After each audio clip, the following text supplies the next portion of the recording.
Good morning, St. Francis, and good morning, people of God. It is Sunday, the 13th day. Yes, 13th day of November 2022. It is the second Sunday of Lent. It is the Sunday of the Transfiguration. Coming to you, a special Sunday broadcast this morning from the main entranceway into the church proper, into the memorial gardens and things like that.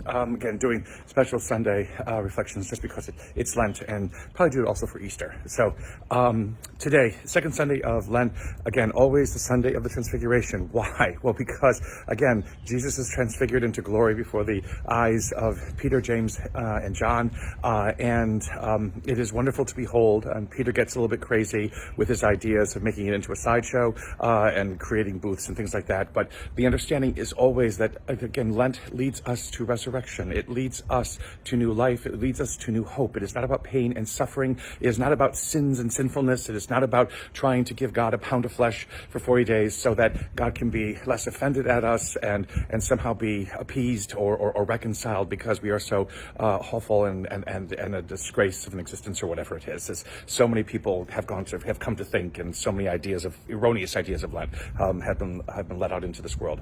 No, it is about new life and us remembering new life, us remembering that we are reconciled to God because God is the one who first approaches us with reconciliation. It is about waking up to that and realizing that. It is about the promises that God makes to us, especially in that first reading today, in which basically God makes that great promise to Abraham about becoming a great nation, because Abraham is able to trust in God, even though Abraham cannot see God, and even though God promises all kinds of wonderful things that Abraham questions again and again and again. It is the hope that Abraham manifests and demonstrates that God knows what God is doing, that allows God's promises to be fulfilled.